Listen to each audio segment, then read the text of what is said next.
So if you die, I could go with Phoenix. Work for me. Don't catch the colors. yeah. All right. So the recording has begun. So we're in chapter 47. So it's been a couple weeks due to holidays and weather. When we last left off, the bulk of Joseph's story is basically complete.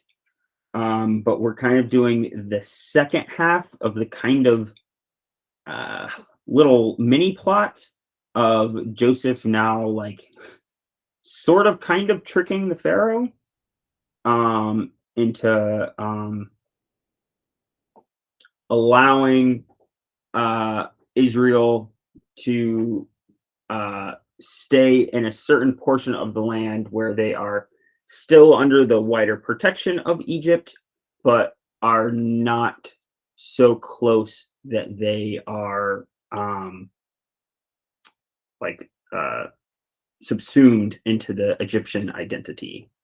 And so we'll just start it there. Chapter 47. So Joseph went in and told Pharaoh, "My father and my brothers, with their flocks and herds and all that they possess, have come from the land of Canaan. They are now in the land of Goshen." And from among his brothers he took 5 men and presented them to Pharaoh. Pharaoh said to his brothers, "What is your occupation?" And they said to Pharaoh, "Your servants are shepherds, as our fathers were." They said to Pharaoh, "We have come to sojourn in the land, for there is no pasture for your servants' flocks, for the famine is severe in the land of Canaan. And now please let your servants dwell in the land of Goshen." Then Pharaoh said to Joseph, "Your father and your brothers have come to you. The land of Egypt is before you. Settle your father and your brothers in the best of the land. Let them settle in the land of Goshen. And if you know any able men among them, put them in charge of my livestock." Okay. So basically everything, this is why it's like a mini plot, because like it sets up like this little problem of Joseph being like, whenever you come to the Pharaoh, tell him that you're shepherds. And so they're like, okay, and takes them, and he's like, they're like, hey, we're shepherds. He goes, what is your occupation? And they're like, we're shepherds. And he's like, okay, cool. Go kind of far away from us. But also like, we still want to honor you, so like be in charge of all of our stuff. So a couple things from this section. Well, really just the one. Well, because we already talked about like the controversy of whether or not the Egyptians actually liked shepherds or whatever a couple weeks ago. So we won't rehash that. But I want to draw attention to the number 5 here. And so if you remember, there's been numerous times in this story where like the number 5 has like come up, and we've talked about like the number 5 was like significant to the Egyptians, but I don't think we ever talked about like why that is. So Are they responsible for the 5-day work week? No. So Egyptians, so actually kind of opposite of that. And I don't know. So one of the theories about why, so there's a number of like theories about why 5 was like important to the Egyptians. One of them, which I think is probably maybe the least relevant, is that they had a 10-day week, not a 5-day week. 2 weeks. And another thing is that they had 12 30-day months. So each month was a solid 3 weeks, solid 3 10-day weeks. And if you work out that math, which this is one of the other things, is that if you work out that math, that leaves you with 360 days in the year, and you have this little 5 extra day remainder.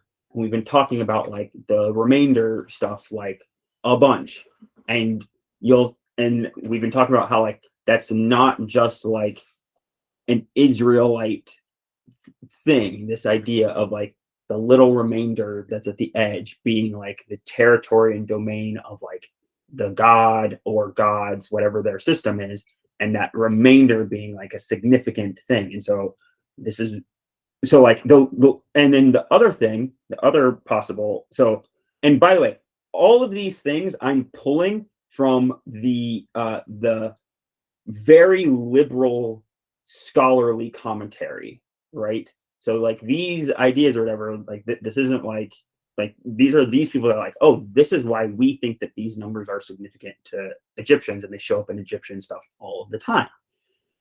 The other one is it was the number of visible planets that they could see in the sky. So if you remember, in the way that they like think about planets and planets being in relationship to like heavenly like divine bodies and all this stuff in spirit, they thought that they were gods and like moving around and like all this stuff. And so one of the things that you can see here is that all of those things, all of those three possibilities, in a way, even the work week one, which is tied into time, and then like the calendar one, which is tied into like that remainder idea and like a kind of like divine time, which is like what this how they were done. Which, by the way, Jews do this too, right? This is why a lot of their like festivals are like this is very common. Like the ancient world, Romans did this, like everybody did this, where like they had like a little extra time at the end of the year, and it's usually like a festival week, right? And but different people, different groups handled the extra time differently, and you can go find the Wikipedia pages where like people just like talk about like how different cultures handled the little weird extra time that's like at the end of like every year. The extra fry. Yeah, at the bottom. Right. But if you think about it, and then you also think back about Joseph's prophecies that he had, right? One of them is where he's imagining all of his family members as stars in the sky and planets, and they're bowing down to him. And we've already had that where his family has now come. They've kind of like submitted to him and his authority. And now, even in the Egyptian like cosmology and how they're thinking about it, they're kind of now even like representing that like kind of weird five, that weird like divine five thing in this thing. So you have those instances of like that number coming up in the story and being related to Joseph and like what he's doing. Okay, we're gonna keep going.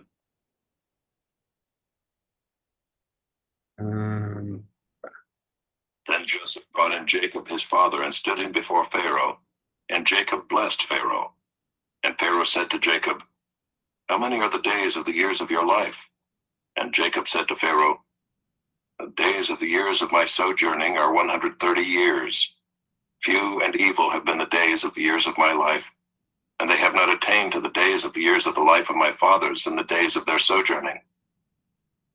And Jacob blessed Pharaoh and went out from the presence of Pharaoh. Then Joseph settled his father and his brothers and gave them a possession in the land of Egypt, in the best of the land, in the land of Ramesses, as Pharaoh had commanded.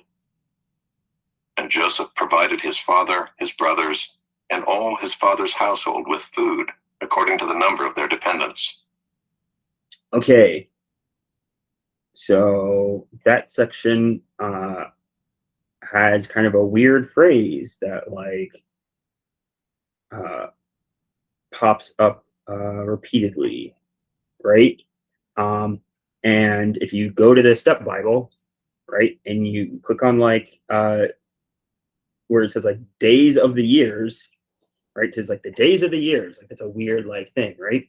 Because that's a weird way to say it, but this is an example like in Genesis of where like day, and if you click on years, it's got year, a division of time, a measure of time, an indication of an age, and all that stuff. And so this is an example of using that like word day to represent like a division of time, like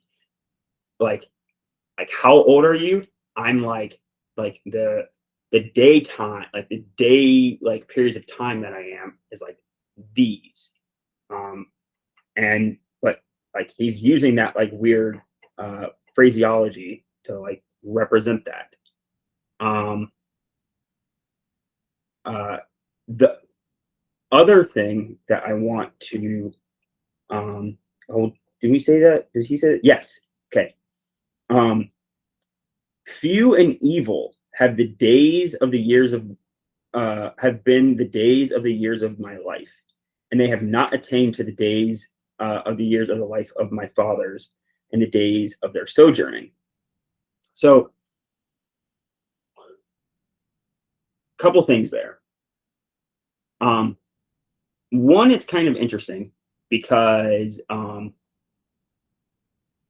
he's actually like from like I guess my perspective, he's not that far off from like Right. how old like Abraham and Isaac were. Like Isaac made it to 180, right? Like, he's only like, I mean, at this point, he's only like 50 years below that. Like man, you got it good, solid 2/3 of the way there. Like, I don't know. But it's also interesting because like that idea is also a little bit like, and like I forget how old did like Abraham end up being in total. I actually just checked. It says 175. Yeah, it's like 175, which is less than Isaac. And so it's like the idea that 130 versus 175, where it describes like Abraham as like he lived to a ripe old age versus that is like there's an interesting like thing there. But more interesting than that, in my opinion, is the idea, and we've talked about this a lot, especially in these like last few chapters, because there's been a lot of Jacob being kind of mopey, right? And him being like, what is that? If I am bereaved, I am bereaved. like let's just go down, like whatever, like. But here, like, it's a recognition, and there's also like this idea of like evil, like what really is evil, and you have to realize that he, like, in the context of the story, he's categorizing his own life as being evil, and really what he means by that is negative. And what he's talking about there is all of the negative experiences that he's gone through his life. And like if you think about it, Jacob's life has been kind of awful. Like a lot of it is self-imposed, right? Like he caused a lot of it, but then there was also a lot of stuff that like he didn't cause. Like, I mean, he didn't cause Laban being a jerk to him. Like he didn't cause Rachel to die. He didn't cause his sons to treat Joseph the way that like he did, and like he didn't cause like the anguish that he's been going through for like the vast amount of time. And so, but yet even still with all of that, as we're about to see, like he is still operating in the mindset of like what the will of God is for his life and what he needs to do. And he's still operating in that prophet and priest like mentality and role. And I think it says a lot about the text that its own hero, kind of at the end of his life, is willing to admit that like I really haven't had that great of a life, but like I'm thankful for like the stuff that like for what God has given me and like where he's taking us. And there's an identification. So let me find it very specifically. Where he says, blah, blah, blah, blah, blah, blah, blah. They have not detained the days of the years of my life of my fathers and the days of their sojourning. One of the lines, where is it? Yeah. So in the commentary that I like to rag on all the time, for where it says the days of the years of my pilgrimage have been 130 years. The Enduring Word commentary says Jacob explained that he was on a pilgrimage. He knew that his real home was somewhere else, heaven. No. If you read the text, the thing that Jacob is focused on, because the land of his sojournings is where? Canaan, right? That's, and as we're going to see whenever we get to the end of this chapter, the thing that he is fixed on is being buried in Canaan. Now, is it true that he was focused on heaven? Yes. And this is like the kind of tricky thing that I want, like, so for me, it's always been like a really hard thing. And it's one of the things that honestly, I think has been the thing that I've been really happy about going through this series is it's helped me to more understand the importance of the land. Because that's something that we as like modern Christians, 2,000 years removed, we read all this stuff in the Old Testament about the land and like just don't give a crap. We're just like, whatever, like we don't live there. Like it's not really about the land anyway, it's about going to heaven. And it's like, no, like you need to understand, like the land is heaven. Like those two, and like if you remember, like we were talking about like that, like mapping on that, like overlay of like being able to see, like having your eyes open and seeing the army of God, like having your eyes open and being able to see the angels going up and down. It's like, no, heaven is at hand. The kingdom of God is here. Like, and this is why, like at the end, like the eschaton, it's heaven meeting earth, and like we're here. And so it's yes. So how did I write that earlier? So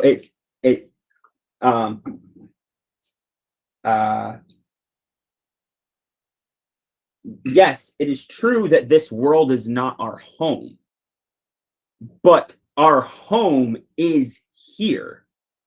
It's our home is here now, and it will be forever, right? And that's the thing that I think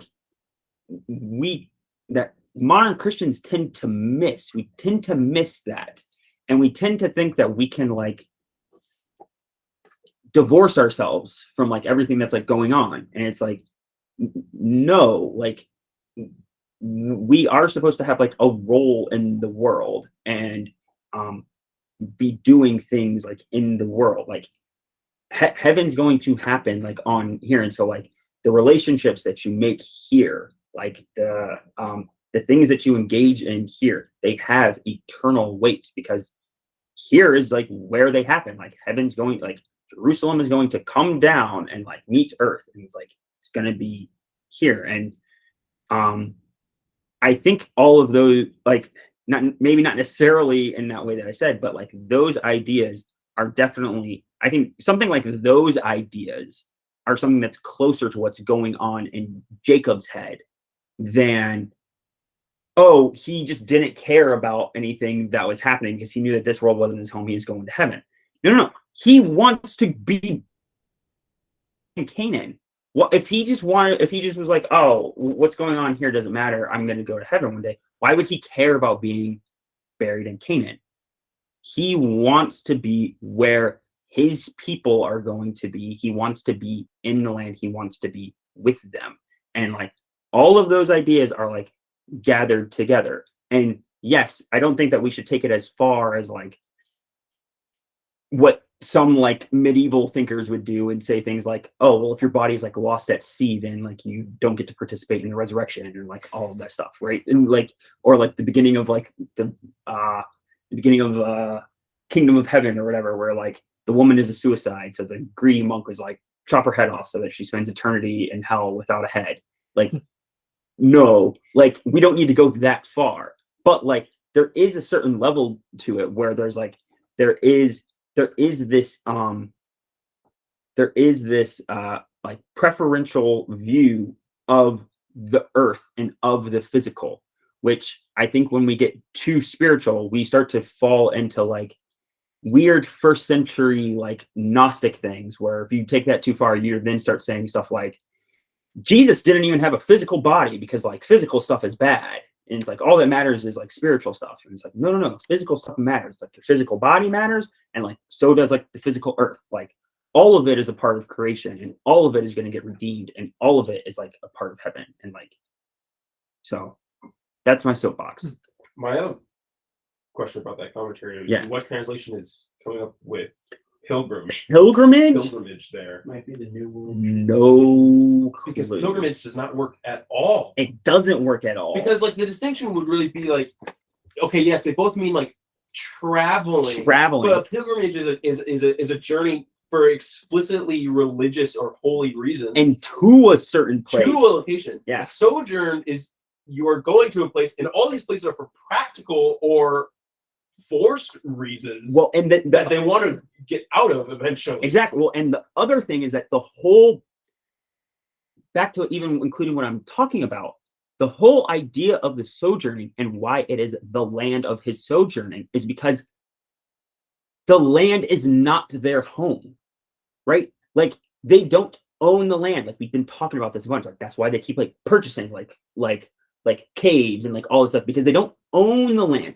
It's the land of their sojourning because they don't have a home. So if you're going to say that they don't have a home, well, in the context of the story, they don't have a home in that, like they literally don't have a home in the land, but Jacob also has this forward vision because he has this promise of the covenant that this land, God promised that this land will be our home, right? He this forward thinking view of like my people, right? Because we have this conflation of the person with the group, right? They're not just like an individualistic society. Conflation of like the person with the group. He's like, my people will be in this land at some point. It will be ours, but it's not yet. And so you have that, if you get into New Testament theology and people talking about the already and not yet, you have that even in like that statement of where he's like, it's the land, whenever they're saying it's the land of our sojournings, it's the land of we travel about, but we don't really live there. But one day we will truly live there, and it will be our home. It's so strange to use pilgrimage because there's not really a pilgrimage like aspect of like Jewish culture at all. Like there is later. There is now you kind of in modern times like Jews kind of take pilgrimages but to Israel. There is once you get centralized worship in Jerusalem, they do have pilgrimages to Jerusalem. But it's conceptually different from like Muslim pilgrimages because they're like, well, we get pilgrimage to Mecca and then we'll go home. But like the base idea around like Jerusalem and Israel in general should more be like, okay, it's kind of more like diaspora type, like the Jews are out here and you should be returning home, and that's kind of more like the idea. Yeah, and then it's like it's a return home, not a I'm gonna make a journey here and then go back. Yeah, you're going home. It's different from pilgrimage. Like the Hajj and like Crusade pilgrimage, all of those are like big one-time event things that you go do. What I'm talking about, where they're like, oh, you go to Jerusalem, you do that every year, right? Because you go to like Jerusalem every year on the festival because you're connecting to the wider Jewish community. Like this is why Jesus does it, right? He goes and everything. So it's like even in that sense, there's kind of two different pilgrimage definitions at work there. I'd agree with that. We do call the first settlers here pilgrims more than anything else, and they didn't go back. Well, but I'm not saying that's a good argument to use pilgrimage. I think it's a good word. But even that, right? Their conception of that, part of the reason why they're called that, right, is because their thinking was we were entering a new promised land. They were doing it for explicitly like religious reasons and everything.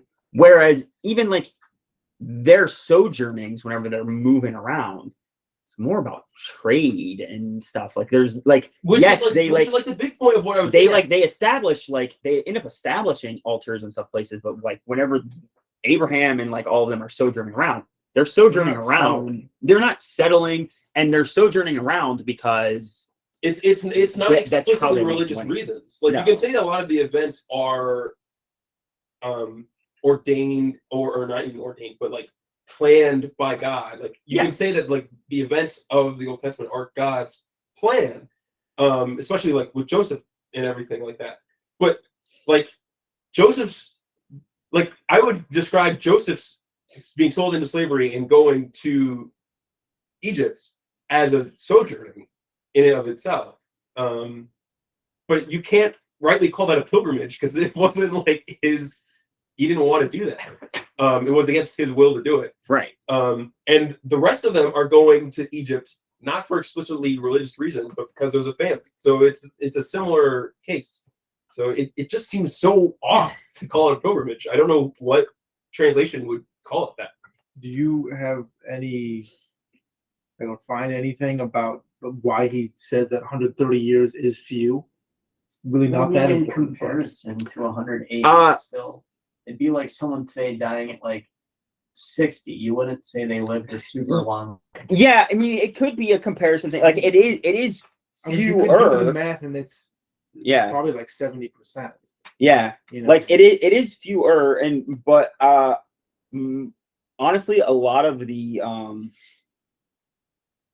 74%. It's almost 3/4 of his grandpa. yeah. So like even like this guy was like, this is not a cynical statement by Jacob, even though I kind of think it is. Like, I man, think there's no way to get around that it is yeah. cynical.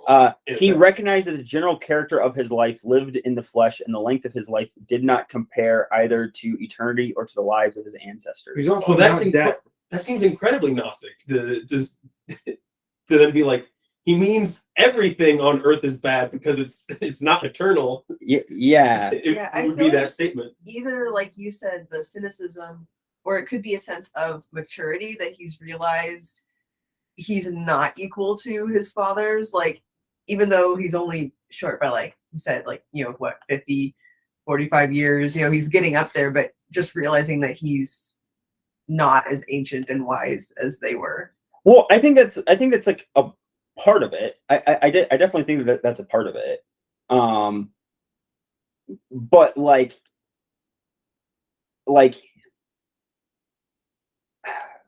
I'd have to get into too much other stuff to like talk about like how the context of evil like works in like the Old Testament. Like evil is more of like a like evil like specifically for like the Jewish word for like how it's used is it's honestly like it's weird. It's honestly like kind of a relative term because it's actually used to describe like how people feel about how stuff affects them. This is why everybody talks about, there's a verse like in the Old Testament that says like God creates evil, and it says like God like bara ra'a, which like bara is like creates, the same word for whatever he's like creating in like the garden, and ra means like evil, and people are like, oh, see, like God makes evil, but like it's not talking about what it's talking about is saying that God makes bad things like occur in like people's life. It's not talking about actual like moral evil. It's not saying that like he causes people to sin. Everybody takes that to mean that God is like causing people to sin. It's not talking about God is causing people to sin. So like the evil there isn't even talking about like I mean you maybe be able to say that like Jacob is talking about the own sin that he's done in his life, which he has done. Maybe that is what he's talking about. But I tend to think about that he's describing like he's describing what has affected him more so than what he's done. I'd say- But it could be that it whenever you get to like nitty gritty stuff like that, it's hard to like parse out. I'd say it'd But- be an interesting question to ask to, like, who is he in that statement to my fathers? It hasn't attained to the days of the years of life of my fathers in the days of their sojourning. Is he really like, you can really only, besides, okay, not the length period of length, because obviously Isaac did live for 180 Yeah. years or whatever. But like, if it's a full statement, also saying like, and they've been evil, so saying like morally, or in some say the quality of my life hasn't attained to like my father's, is he really still talking about Isaac in that sense? Since we don't know so much about like because Isaac didn't do jack. Is he really talking about Abraham? Yeah, it had to be Abraham or someone before Abraham. And if it's before Abraham, who is he talking about really? So is it really just a statement to say I wasn't as cool as my grandpa? Is that what the statement is? Hey, I can't find the verse where it says he died at 147, but I can find that he died at 147. oh, he does. That's it in the at the end of 47. I think it even says it later in this chapter. Jeez. Yeah, it does. Yeah, it says it later in this chapter. Okay, there you go. So he still doesn't say if he's sick or anything, and the Bible likes to tell you when people get old and too old. Well, from thematically, like in the past couple chapters, it's talked about like he has been kind of like ish, like that he's been mopey, but it was mostly just because he keeps thinking that like his kids are gonna die going down to Egypt, maybe his grandkids, and his grandkids, and he's worried about Benjamin, and he's Maybe like, this is just what ugh. happens when you have multiple wives. It just wears on you. So Yeah, it's like you can't take that. Yeah, you can't think about that enough. It's not till the beginning of 48 where it says sometime later Joseph is told he's ill. yeah, well that's after that next chapter he is 147 because Yeah. that's like next chapter is like when Jacob is about to die. This is 17 years So before what that. we learned is that Jacob's just melancholy. He's melancholy. Melancholy. All right. Now there was no food in all the land, for the famine was very severe, so that the land of Egypt and the land of Canaan languished by reason of the famine. And Joseph gathered up all the money that was found in the land of Egypt and in the land of Canaan in exchange for the grain that they bought. And Joseph brought the money into Pharaoh's house. And when the money was all spent in the land of Egypt and in the land of Canaan, all the Egyptians came to Joseph and said, "Give us food. Why should we die before your eyes? For our money is gone." And Joseph answered, "Give your livestock, and I will give you food in exchange for your life." I apologize. I might have missed some stuff. Yeah, sorry. Just going back a little bit, I just want to say these real quick. As Jacob is blessing Pharaoh,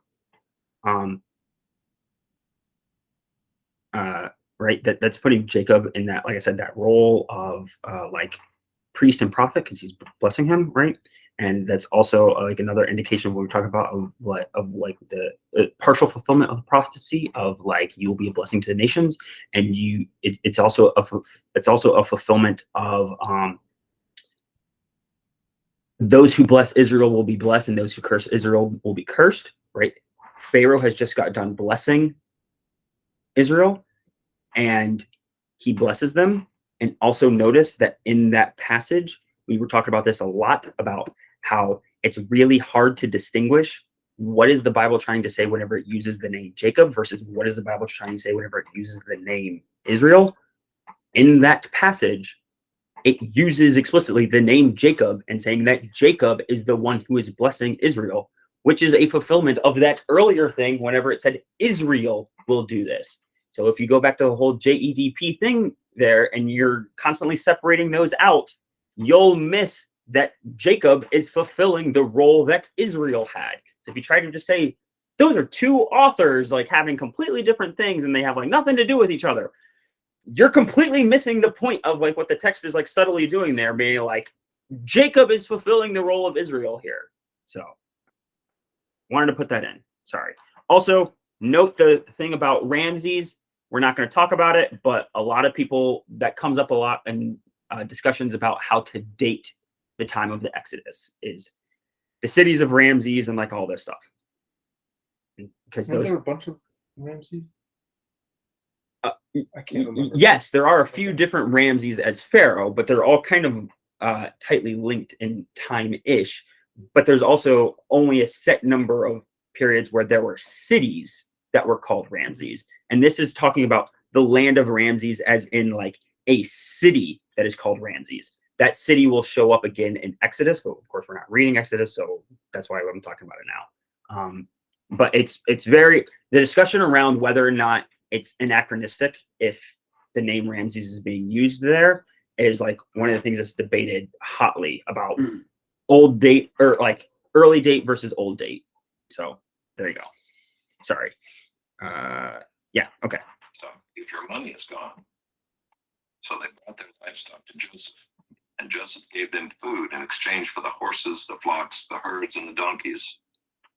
He supplied them with food in exchange for all their livestock that year. And when that year was ended, they came to him the following year and said to him, "We will not hide from my lord that our money is all spent. The herds of livestock are my lord's. There is nothing left in the sight of my lord but our bodies and our land. Why should we die before your eyes, both we and our land? Buy us and our land for food, and we with our land will be servants to Pharaoh. And give us seed that we may live and not die, and that the land may not be desolate." Okay. So communism, basically. Indentured servant. No, more like fascism actually. I considered saying that, but But a little because he's not just giving out everybody to their need. He's collecting everything and then giving out some seed to make them work, and they get based off of like their work. But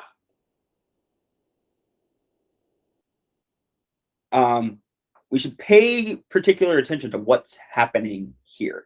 And this is a good instance of like something that you probably will miss if you're not looking at the wider context of Genesis as a whole, and if you're not looking at the wider context of just the ancient Near East and how like they operate and how they thought.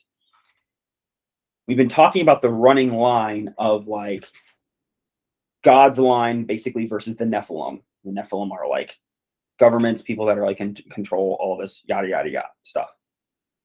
What you have here in this instance is you have Joseph stepping in and filling that role as like a divine advisor. And if you can't see that, it's like, look at what's happening. Literally, the people are giving everything up to Joseph, everything that they are, including becoming slaves. And maybe we've talked about it before, but like in the ancient Near Eastern conception of the relationship between gods and man is actually supposed to be the slaves of the gods. Like that's kind of how they envisioned like the world working, is like the gods made the slaves so that the slaves could grow food so that the gods could eat.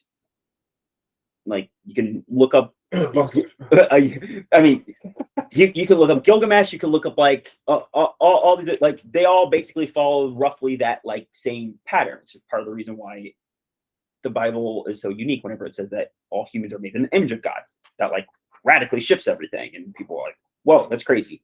Okay. So what's happening here is like in their context, in their world of like, because he's not in the land, right? He's in their world. Joseph is taking on that role and filling that space.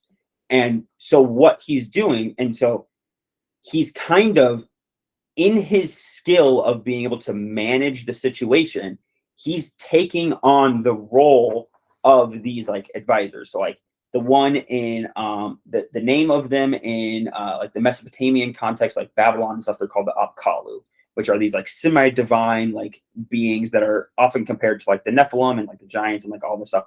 And their job was to like kind of like provide order, and like these are going to be like the smart, educated people that like run things or whatever. And Joseph is kind of stepping in here and taking that place and taking over, and he's defining for generations to come how the Egyptian society will work. And so because of that, you can actually read this passage as a little bit of a polemic, right? Which is like, it's like propaganda basically of like from the Israelites being like, hey, you Egyptians, the reason why your system works so well and you were able to make these like great empires and all this stuff is because of our ancient like ancestor that like laid the groundwork for your taxation system and all that. So be thankful for us. Also, we're gonna run away from you now, right? And so like there's a little bit of like that element that's like also going on in the story, but it's also that element of like if you do things properly, like the way that Joseph did, it might be possible that God puts you in a place where you are rivaling and battling with principalities and powers, right? Because that's what Egypt is. It's a power in the world. It's the superpower in the world. And that's like what he's doing, right? And by him governing things in the way that's the best for establishing order, he is like, so there's a bunch of people that will like talk about and like the Egyptian concept of Ma'at, which is the concept of order. And like literally it was like the Pharaoh's job to maintain Ma'at. And like everything was like about that, like maintaining order and all that stuff. And so what you see, and remember, we talked about again, like this relationship between like the Pharaoh and divinity. That's what Joseph is doing here. Joseph is like is the one that's going out and like establishing divinity. And so in the context of Genesis, right, you have this nice loop. It starts out with God bringing order to the world, right? And making man and putting man in charge of establishing order, and man screws it up and falls and creates this big problem. And then God's like, all right, you guys made these successive falls. I'm going to make this restoration and bring you back up to where you can be in the job that you're supposed to be, where you're established, where you are partnering with me to establish order in the world.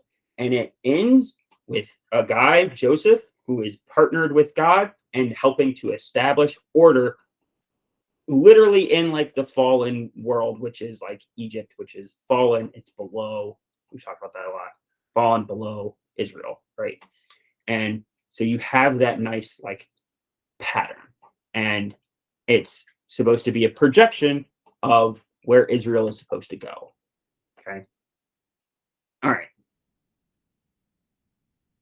So Joseph bought all the land of Egypt for Pharaoh, for all the Egyptians sold their fields, because the famine was severe on them. The land became Pharaoh's. As for the people, he made servants of them from one end of Egypt to the other. Only the land of the priests he did not buy, for the priests had a fixed allowance from Pharaoh and lived on the allowance that Pharaoh gave them. Therefore they did not sell their land. Then Joseph said to the people, "Behold, I have this day bought you and your land for Pharaoh. Now here is seed for you, and you shall sow the land. And at the harvest you shall give 1/5 to Pharaoh, and 4/5 shall be your own, as seed for the field, and as food for yourselves and your households, and as food for your little ones." And they said, "You have saved our lives. May it please my Lord, we will be servants to Pharaoh." So Joseph made it a statute concerning the land of Egypt, and it stands to this day, that Pharaoh should have 1/5. The land of the priests alone did not become Pharaoh's. So again, like a lot of that I already talked about and everything that I said, but you also see, like, again, like I said, you have this nice like bridging and conclusion, but you then have Joseph like pitching it forward, and part of the way that he pitches it forward is, "Behold, I have now here is seed for you," right? So like the seed is like the thing that grows out, and so I've established order. Like this seed that was the seed of Abraham has grown up and is now a thing. It's helping establish order. And now I impart more seed off onto you so that you can help bring things out. And it's like, it's the same pattern that happens throughout like the Bible. And it's going to happen like into the New Testament, where Jesus is like, I am raised up and now I send you all out, and you are the seed that like goes out into the world, harvest, and you have this continual cycle of establishing order that will bring the world back to Eden, right? Thus Israel settled in the land of Egypt, in the land of Goshen, and they gained possessions in it, and were fruitful and multiplied greatly. And Jacob lived in the land of Egypt 17 years. So the days of Jacob, the years of his life, were 147 years. And when the time drew near that Israel must die, he called his son Joseph and said to him, "If now I have found favor in your sight, put your hand under my thigh and promise to deal kindly and truly with me. Do not bury me in Egypt, but let me lie with my fathers. Carry me out of Egypt and bury me in their burying place." He answered, "I will do as you have said." And he said, "Swear to me." And he swore to him. Then Israel bowed himself upon the head of his bed. Okay. And then Jacob said, "Swear to me." Oh gosh. So we kind of already talked about that like ending part with Jacob there, and that's going to get explored more, and is going to have there's going to be a lot more that goes on with Jacob and like his promises and everything next week. So we'll save that for then. I now want to spend far too much time. And unless anybody has something, are there any other like pressing questions? Otherwise, we're going to spend far too much time talking about "and were fruitful and multiplied greatly." Well, I was just gonna mention that there was another 27 and 28 is another instance of Israel being referring to the whole group, because thus Israel settled in the land of Egypt, in the land of Goshen, and they gained possessions in it. And Right. Will multiply greatly. I was Um, reading though a few weeks ago. I read somewhere in Hosea they used Jacob referring to the Israel people. So Interesting. yeah, that was the only instance. It was like twice in one verse, and then I haven't seen it anywhere else. Interesting. Huh. I still like your idea. Yeah. I mean, like they're allowed to do it. And who reads Hosea really? That guy came like towards the end. He was doing his own thing. Nobody really like. Everything they talk about in Hosea, it's in the past. People weren't proofreading very well. Prophecy doesn't matter anymore. The thing is, like, that technically you could, because they technically are referring to the same person, the two names for the same person. You can switch them around, but I think to do Yeah. so, like that could be an instance where it's done pseudo willy nilly. In which case you lose like the symbolic weight. Preferred nickname. It's just in the moment kind of thing. So okay. So again, Sometimes you're just lewd, sometimes you're right. It was a gut call. I went with Jacob this time. What can I say? I got tired of When writing. we're on these the field, you're Jacob. Israel pass. So again, from the commentary that I like to Three write syllables versus two. Come on. and we're going to talk about this again because we're going to talk about this because Actually, it wasn't verse originally, wasn't it? Although I don't know that they did it with syllables. That's fine. I don't know. I was following up on the joke. I can't follow the Joke ruined. Sorry, Kyle. Now I have no idea what you're talking about. But the important part, obviously. So for that line about multiplied greatly, so he has Henry Morris calculated the initial group of 5, Jacob and his 4 wives, grew into a clan of about 150 years. 100 is including the 70 that went down to Genesis, plus a few wives of the sons not mentioned in grandchildren, which I'm like, okay, you included people that weren't mentioned, so you just rounded up to 100. Okay, whatever. That is a growth rate of 6% per year. So based on that growth rate of 6% per year, at that rate, there would be several million descendants by the time of the Exodus, 430 years later. So this little part of the commentary, I actually think is a perfect representation of kind of what Pastor talked about like this past week of like reading something into the text that is not there. That's exactly what this is. Okay. So like a couple things. 1, the text does not say that there was 100 people, right? They made that up. 2, a growth rate doesn't include wives. Growth rate is like the number of like children that like you have like in a population. So it's like you're getting real weird and fudgy with your numbers if you just start being like we can just marry and like our growth rate like happens now. So that's goofy. Another thing is that the whole reason why this is in there is it's because it's supposed to be validating the interpretation of the number that comes later in Exodus, which is that there's millions of people in the Exodus. Why do people think that there are millions of people in the Exodus? It is because what the Exodus says is that there were 600,000. So the way that most of the time you'll read it is it's 600,000 men.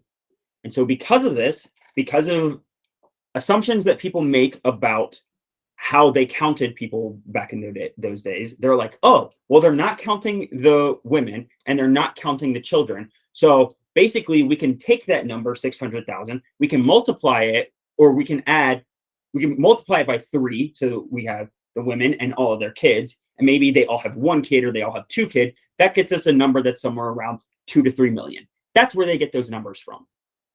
The problem is there's like a ton of reasons why you shouldn't think that there was a million people in the Exodus, but you're going to get a bunch of people that are like, no, it has to be a million because like that's what the Bible says and like we believe it. And it's like, okay, you're getting really hyper fixated on this number and you're not paying attention to like all of the other stuff that it says. So actually, there's a really great article by Dennis Prager, which you can find for free online, which talks about this thing. Is that part of the Rational Bible series? It is.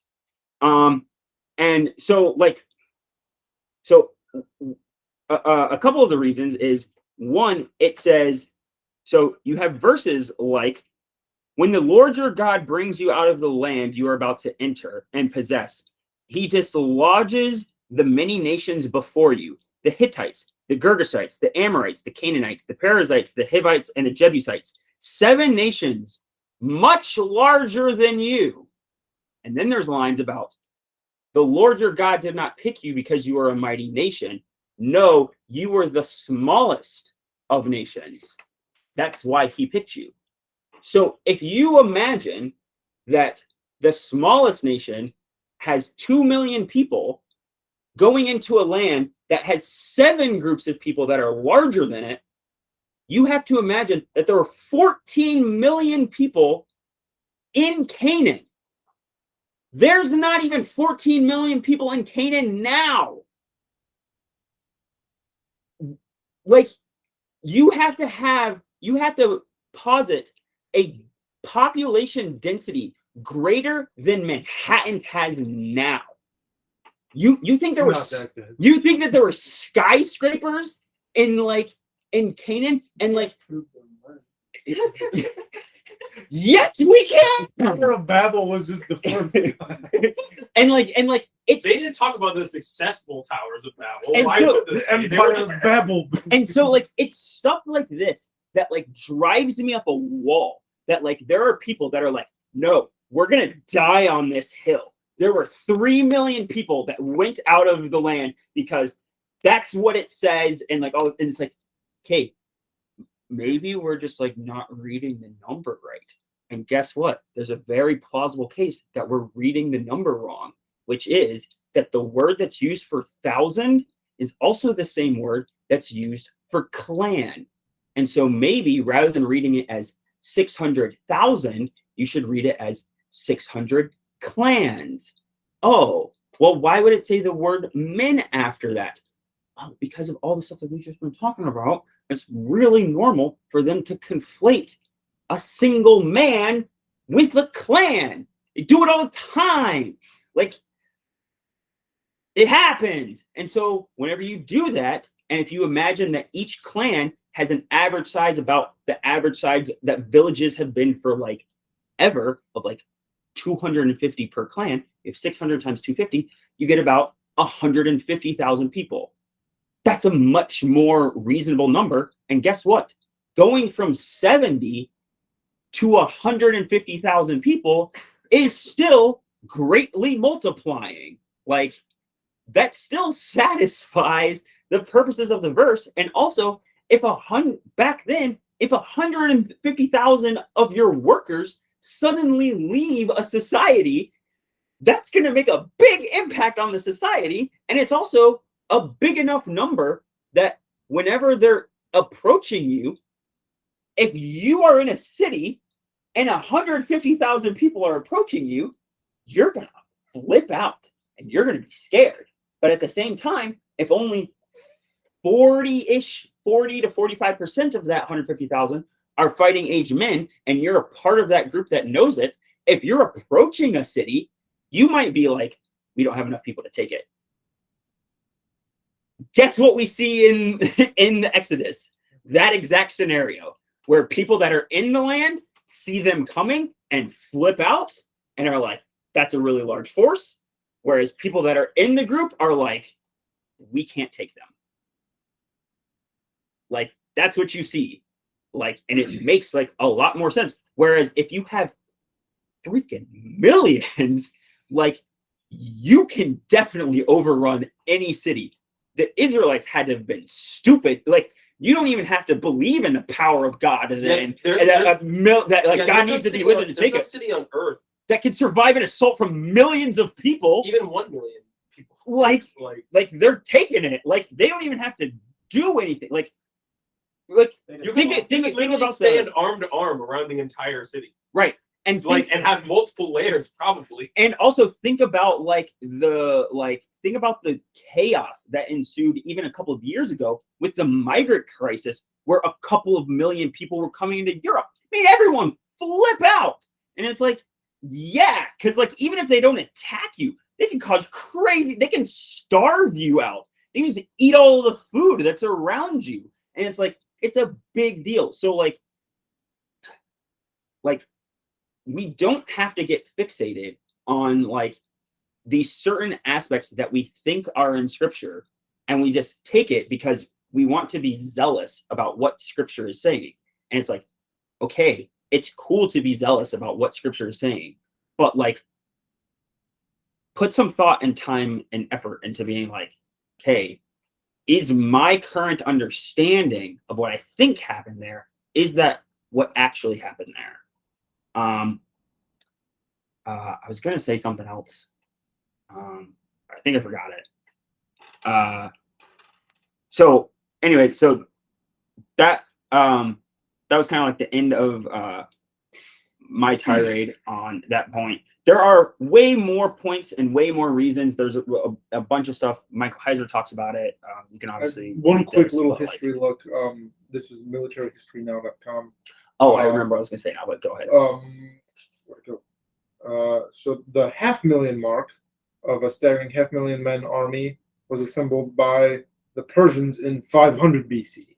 So that's past when the Israelites were taking Canaan. Yes, and that's only 500,000. Yes, and it says the Mongols million. We're talking a lot. We're talking 1,500 years after the Persians. Exactly. I mean, the current U.S. military has about, including all branches, has about 1.5 million active soldiers. Yeah, but they would also be able to pull like all of us in too. So in a draft, yeah. But like we don't need to do that. Like, imagine sending the entire military force of the U.S. in like personnel, one chunk in personnel at a city.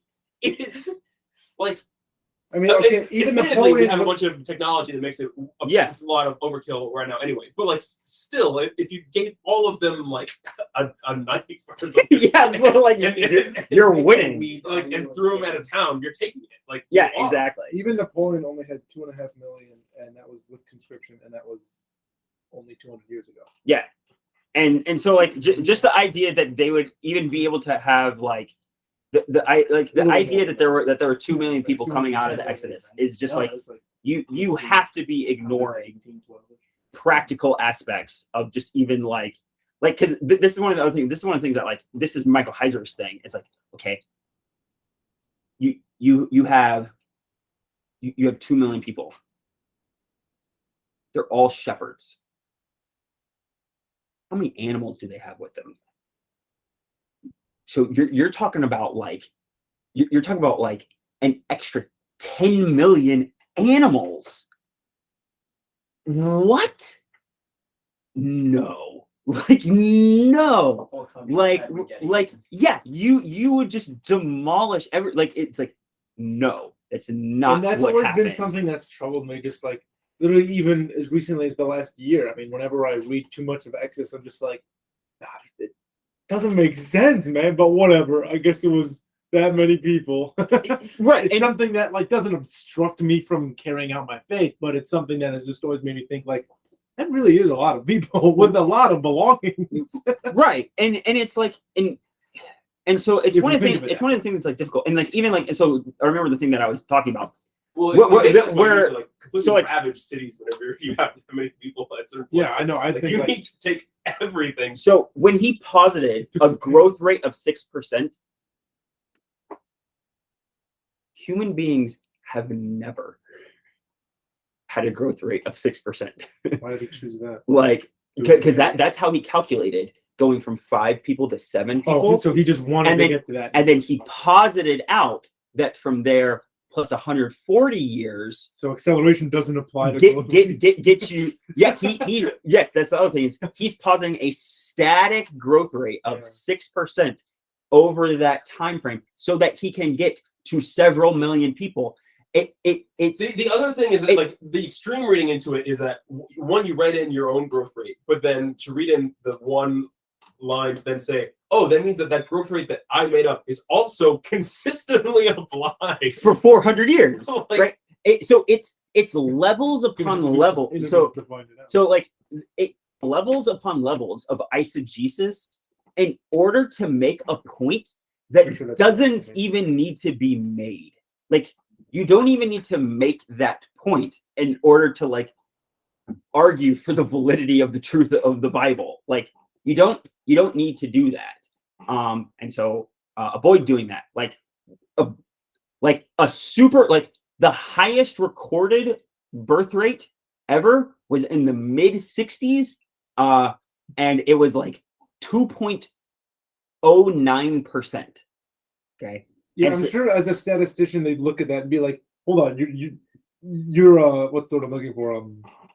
Your not population, but whatever, we'll say population is only this small tiny group, and that's where you're getting your 6%.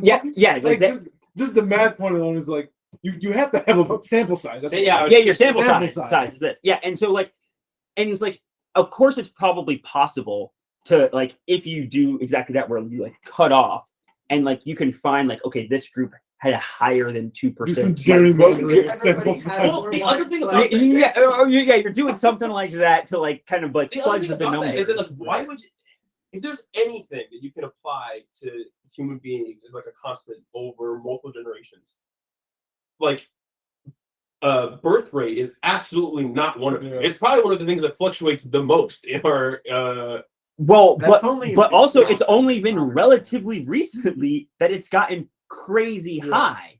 Like- And it's one of the things that's funny is because like one of the defenses for this would be something like, oh, well, the Bible says that like Hebrew children were like born like really vigorously and like all this stuff. And it's like, yeah, but that's in a story where the midwives are lying about not killing the children. They weren't actually like super healthy or anything. The midwives made that up so they didn't have to kill them. That's right. So They like- were so healthy they just wouldn't die.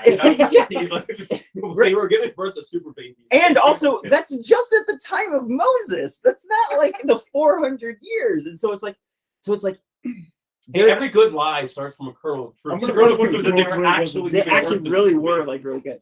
Well, but then you get into, it's like, but then this is my other issue. It's like, if okay, let's pretend that this is true, and you actually have to believe this. You then have to believe that God supernaturally made their growth rate 6% for this 400-year period. But then after that, once Sinai has been established and they're actually retaking the land and they're doing a bunch of things right for a little bit of time that God actually wants, suddenly their growth rate is not 6%. like suddenly it's like it's going to be like a different number because you're no longer like tracking along those same lines. And it's like but it's part of the problem whenever you get into these like levels of crazy eisegesis, where you have to then spin more stuff up later on to explain like the other stuff that's going on, and you end up not having a consistent worldview. So if you don't have to believe something, don't. Like just like whenever we're like extracting stuff from the text, look at what it's saying and be like, okay, I'm going to look at what it's saying and I'm going to take out of it what it's saying and not try to stick in extra stuff that is not actually there. But that's it. So it was 1968. Growth rate was 2.1. There you go. That was the highest it's ever been. Like I said, I didn't round up. I said 2.1. We were all getting high. I don't know. in 69. Summer of Love. No questions. Mike, you got any questions? No, sir. Okay. Nothing here. Let's see. Well, I'm going to stop recording then. That's good.